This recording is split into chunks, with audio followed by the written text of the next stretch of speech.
महाराज जी, मैं हर रोज भगवान के पवित्र नाम का 1.25 घंटा जप करता हूँ और आपका सत्संग सुनता हूँ, इस इच्छा से कि मेरा एक दिव्य एवं शाश्वत लोक में चक्रवर्ती सम्राट की तरह मेरा जीवन हो और हजारों लाखों सुंदर मेरी रानियां हो।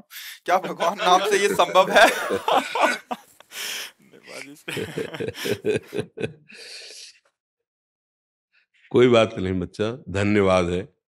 आप मेरे प्रभु से तो जुड़े ना, वो कर तुम अकर तुम अन्यथा कर तुम सर्व समर्थ है। देखो, आपको हम अंदर से बता दें, आज भी जो पत्नी पुत्र परिवार आदि के रूप में वो श्री कृष्ण ही है, पक्का समझ लेना। उनके सिवा किसी की सत्ता नहीं। वही जब अंतर ध्यान हो जाते तो हम लोग शरीरों से प्यार नहीं करते। यदि आप ऐसा मानोगे तो अपने आप को हजारों रानियों के रूप में प्रस्तुत करके आपके हृदय में बैठ के स्वयं भोक्ता और स्वयं कर्ता बन करके वो अपने आप में खेलते हैं। आप करो, आराधना करो, और तो अगर वो चाहेंगे तो आपकी इस आकांक्षा को पूर्ण करेंगे, नहीं आकांक्षा को गायब कर देंगे। आपको खुद लगने लगेगा नहीं नहीं, मैं बड़ी भूल कर रहा था। प्यारे, आपके सिवा मुझे कुछ नहीं चाहिए, बस मैं आपको देखना चाहता हूँ, आपके संग रहना चाहता हूँ। ऐसा भी आ सकता है, क्योंकि अभी कोई तुम सिद्ध भाव वाले थोड़ी हो गए, क्योंकि ये तो पार्थिव भोग विलासिता का भाव है। नहीं, अज्ञान, जिसे अज्ञान कहते हैं, भोग विलासिता का भाव अज्ञान ही तो है ना। तो आप किसी भी, हम धन्यवाद इसीलिए शब्द दिया कि आप प्रभु से जुड़े ना। तो भगवान ने अपने 4 भक्तों को कहा है, आर्त, अर्थार्थी, जिज्ञास और ज्ञानी। ये अर्थार्थी के अंतर्गत आता है। जो भोग विलासिता है ना, आर्त आता है संकट निवृत्ति के लिए, और अर्थार्थिक मतलब समस्त भोग विलासिता। तो धन्यवाद इसलिए दिया कि भोग विलासिता प्रभु से मांग रहे हो, इसलिए हम तुम्हें धन्यवाद दे रहे हैं। वो कोई साधक नहीं है, वो शुरू किया है भगवान से जुड़कर अर्थार्थी भाव से। तो हमारा कर्तव्य बनता है उसके उस भाव को वहां पुष्ट करके भगवान में श्रद्धा विश्वास दृढ़ कर देना। और उनका काम यह है कि जीव के हृदय से वासना का नाश करके उपासना स्थापित कर देना। इसलिए प्रशंसनीय विषय यह है कि भगवान से जुड़े, निंदनीय विषय यह है कि माया की मांग है। अब वो पूर्ण करना चाहेंगे तो ये भी उनके लिए कोई बड़ी बात है। अनंत ब्रह्मांडों की सुंदरियों का सृजन उन्होंने तो किया है, अपने आप से अपने आप में सृजन किया है। तुम 1000 कह रहे हो, 1 करोड़ हो जाए। पढ़ा है भागवत में, एक राजा के 1 करोड़ रानियां थी, जो बाद में वृत्तासुर के रूप में प्रगटे ना, वे चित्रकेतु, चित्रकेतु ऐसे नाम, जिनकी 1 करोड़ रानियां थी। 1 करोड़, साल में 365 दिन होते हैं, कितने वर्ष में जाते होंगे भाई? 365 दिन होते हैं, तो कितनी रानियों से दिन में मिलते होंगे, कब राजकाज करते होंगे? 1 करोड़ रानियां थी। तुम्हारी कितनी इच्छा है? इनकी है मर्जी, हजारों लाखों। नहीं, एक बोलो कि वो मतलब हजारों प्लस लाखों, तो फिर मर्जी हजारों भी चलेगा, लाखों भी चलेगा। भगवान की विभूतियां है। हाँ, भगवान की विभूतियां है। ठीक है, तुम चिंता मत करो, भजन बढ़ाओ। हाँ, भजन बढ़ाते रहो, नाम जप करते रहो, और ये अपनी आशा रखो तुम। हम तुम्हारी आशा को सपोर्ट करते हैं, क्योंकि किसी भी तरह से भगवान से जुड़ना, ये हमारे शास्त्रों का सार है, उसका परम मंगल हो जाता है। जिन्होंने भगवान से वैर किया उनको परम पद मिल गया, जो भगवान को मारने के लिए आए उनको परम पद मिल गया। फिर आप तो श्रद्धा से 1.25 घंटा नाम जप करते हैं और सत्संग सुनते हैं, तो निश्चित क्या पूर्ति करेंगे वो श्री कृष्ण जानेंगे। आपके अंदर शुद्ध जहां ज्ञान हुआ तो ये सब ऐसे लगेगा, ब्रह्मादि के भोग सब विषम लागत ताई, नारायण ब्रज चंद की लगन लगे ही जाए। जो तुम मांग रहे हो ये किसी के पास बहुत होता है, और जब भगवान का रंग चढ़ता है तो ये सब बमन के समान त्याग के चल दिए। पूज्य श्री रूप जी, पूज्य श्री सनातन जी, ये एक तरह से राजमंत्री नहीं, राजा ही थे। इन्हीं के अनुशासन में, इन्हीं के आदेश उपदेश से सब काम चलते थे। सारा वैभव त्याग करके भारी कष्ट सहते हुए श्री कृष्ण प्रेम की जो रहनी दिखाई वृंदावन में, अद्भुत रहनी। और क्या कमी थी भोग विलासता की, सब कुछ छोड़कर श्री रघुनाथ दास जी गोस्वामी कितने बड़े घर के सब कुछ त्याग करके, और कैसा जीवन, कैसा जीवन। तो हमारे श्री कृष्ण बड़े लीला विहारी है। आप नाम जप करो और ऐसे चलते रहो, और मांगो उन्हीं से, बस दूसरी की तरफ गंदी दृष्टि से ना देखना, तो फिर वो संभाल लेंगे। वो दे दे, या वो आपके भाव को बदल दे, वो या आपको स्वयं को दे दे, एक बार जरा सा आनंद स्फुरित होगा, फिर तुम्ही को कहा जाएगा कि तुम्हें मांगे थे ले लो, तो आप हाथ जोड़कर भगवान से कहोगे कि मेरी गलती को क्षमा करो। बताओ वो कैसे तुम्हें बताए, वो रो पड़ोगे तुम कि प्रभु मुझसे भूल हो गई, आपको न मांगकर कुछ और मांगा। सच्ची कह रहे हैं, पर हमें अच्छा इसलिए लग रहा है कि आप भगवान से जुड़े हो। बस मांग तो बहुत ही मतलब फंसाने वाली है।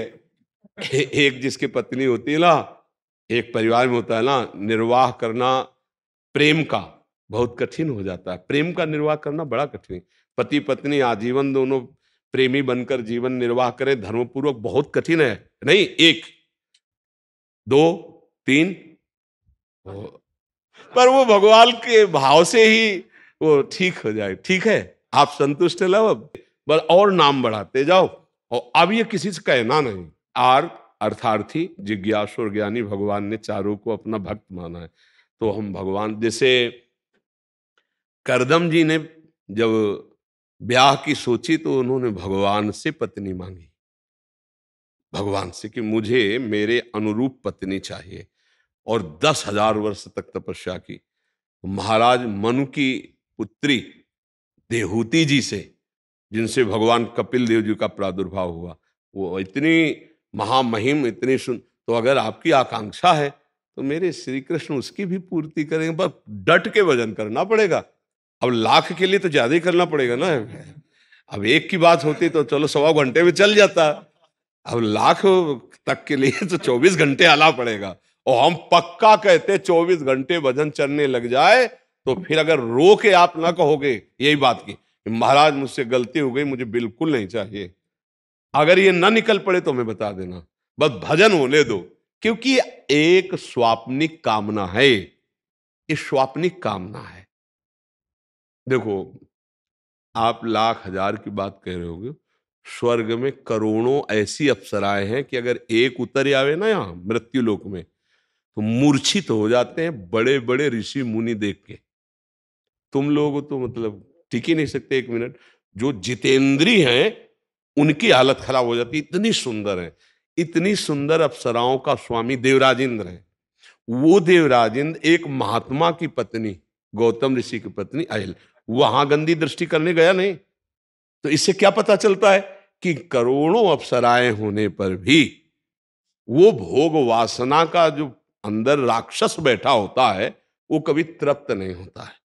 वो अप्सराओं का स्वामी होकर के भी छुप के वेश बदल के अहिल्या जी के साथ, तो इस पे इससे जरा विचार करके जरा देखो कि वासना रूपी राक्षसी क्या कभी तृप्त हो सकती है क्या? कभी नहीं। मतलब विचार करो, देवराज इंद्र पदवी, करोड़ों अप्सराओं गंधर्वों का स्वामी, और वो एक महात्मा की पत्नी के साथ छुप करके वेश बदल करके वहां गलत भावना। मुझे लगता है कि भगवान का आश्रय भजन यदि चलता रहे तो ये वासना रूपी राक्षसी नष्ट हो जाएगी उपासना से, नहीं तो ये बहुत कभी अगाने वाली नहीं है, कभी नहीं अगाने वाली। इसलिए नाम जप करो और ठीक है ऐसे ही जुड़े रहो। वो करुणा निधान है, ज्ञान विज्ञान संपन्न है, वो अंदर सब ज्ञान दे देंगे। महाराज जी, नाम जब भी यथासंभव करती हूँ महाराज जी, मुझ में घमंड या ईगो नाम जैसी कोई भी चीज नहीं है, फिर भी यही घमंड है।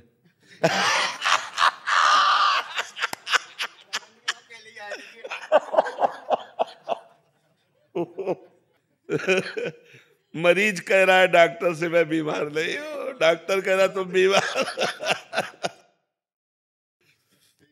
तो महाराज जी फिर भी मुझे सब ऐसा समझते हैं कि मैं घमंडी हूँ। सही सही सही समझा, सही समझा। उसमें आप भी ऐसा ही समझ रहे हैं। देखो, घमंड ना होने पर आपको ऐसा अनुभव होगा कि मैं समस्त जीवों से नीच हूं।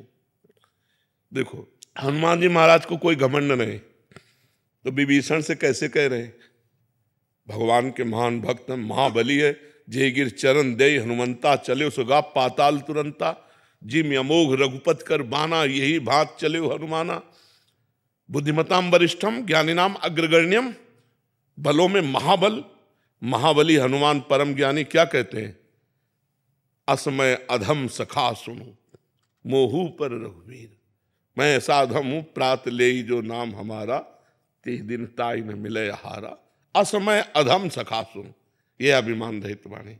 सबरी जी महान भक्ता कैसे राम जी से कह रहे, अधम ते अधम अधम अति नारी, तीनु मह में मति मंद अघारी। हे पापों का नाश करने वाले प्रभु, मैं मतिमंद नारी में भी बहुत अधम भीलनी जाति की, प्रभु आपको कैसे प्रसन्न करूं।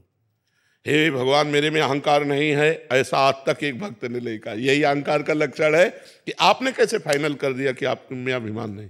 किसने अनुभव कराया आपको? अहंकार ने। ये तो कोई संत बोलेंगे कि ये निराभिमानी है, और आप बोलोगे कि नहीं प्रभु सारे दोष मेरे में हैं, मैं तो बहुत नीच प्रवृत्ति का हूं। देखो राम जी से हनुमान जी मिल रहे हैं विप्र रूप में, कह रहे हैं एक में मंद मोह बस, शब्द पर ध्यान दो, एक में मंद मोह बस कुटिल हृदय अज्ञान, मुनि प्रभु मोहि विसारेऊ दीन बंधु भगवान।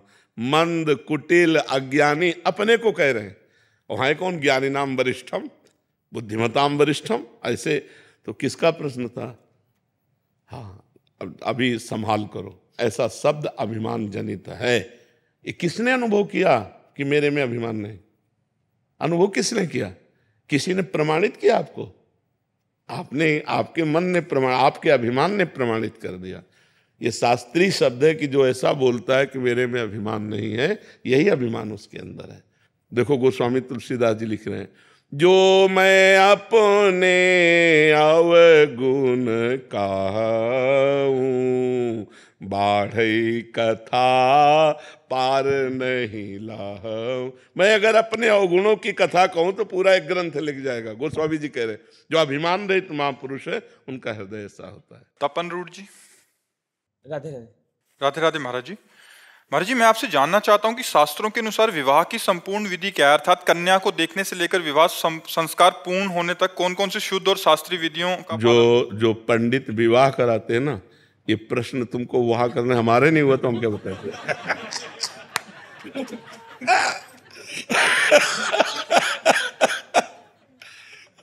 अब उससे पूछ रहे विवाह की विधि जिससे कभी विवाह नहीं हुआ। भाई उस पंडित से पूछो जो रोज विवाह करवाता है, जिसका विवाह हुआ है। हम इतना जरूर कहते हैं कि भगवान से प्रार्थना करो कि जीवन साथी पवित्र मिल जाए। ऐसे कलिकाल में जीवन साथी पवित्र मिलना बड़ा कठिन हो रहा है।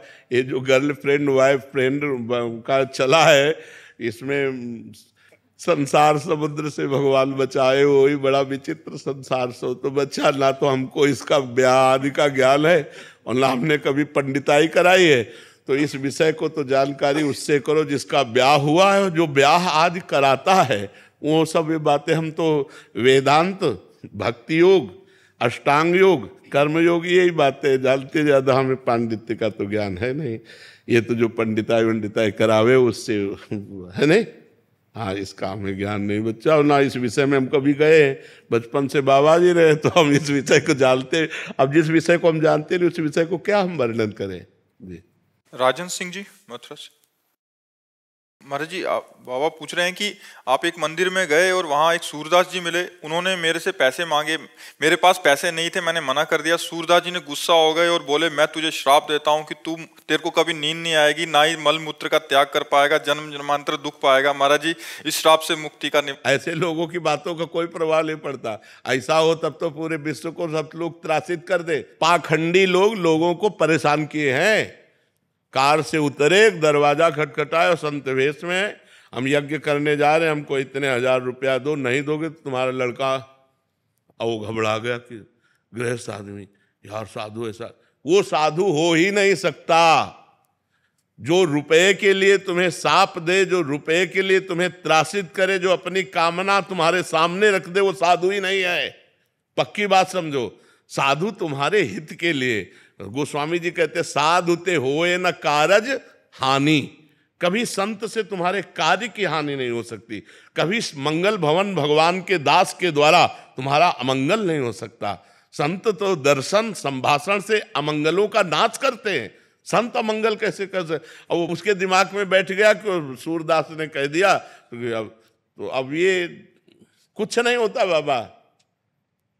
उन्होंने कहा था हम मिटा रहे हैं तुम्हारा, ठीक है, समझ में आ गया? हाँ, अब थोड़ा मूंग की दाल और फुल्का पाओ, पूड़ी कचौड़ी मत पाला, नहीं सांप लागू हो जाएगा।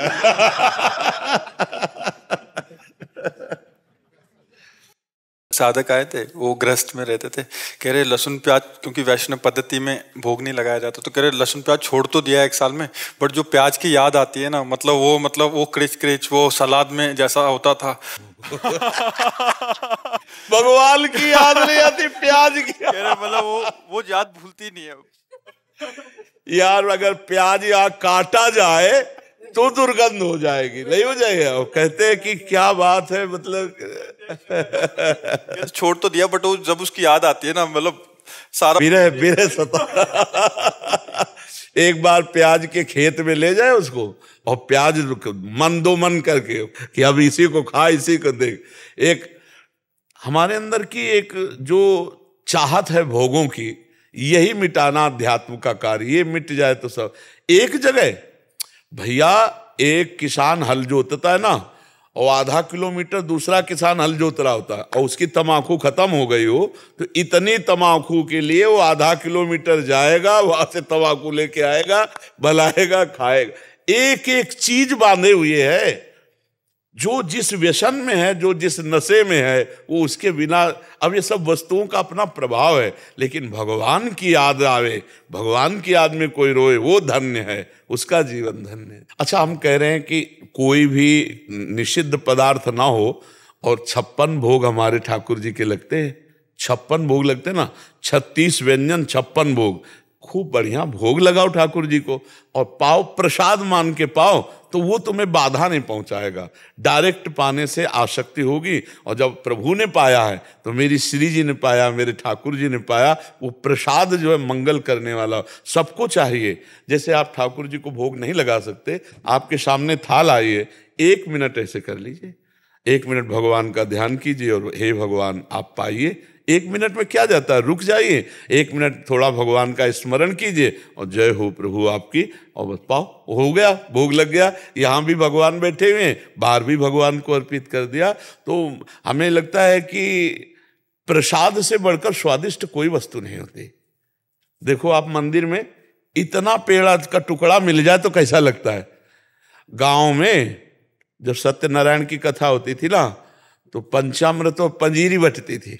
घर में 10-12 लीटर दूध है, सब चीजें व्यवस्था है, लेकिन जो नारायण को भोग लगा, वो चरणामृत, जब पंचामृत मिलता है, इतनी पंजीरी, तो लगता है दोबारा लाइन में खड़े हो जाते हैं। प्रसाद में एक अलौकिक स्वाद होता है। तो हम अपने घर के भोजन को प्रसाद बना कर पाएं, तो हमारे हृदय में उसकी आसक्ति नहीं रहेगी, और समस्त दुखों का नाश करने की सामर्थ्य भगवत प्रसाद में होती है, और भगवान की प्रीति देने में समर्थ है भगवान का प्रसाद। जैसे चरणामृत है ना, रोज चरणामृत पियो। अकाल मृत्यु हरणम सर्वव्याधि विनाशनम श्री कृष्ण पादोदकम पीत्वा पुनर्जन्म न विद्यते। रोज चरणामृत पियो तो अकाल मृत्यु का नाश हो जाएगा, और पुनर्जन्म नहीं होगा।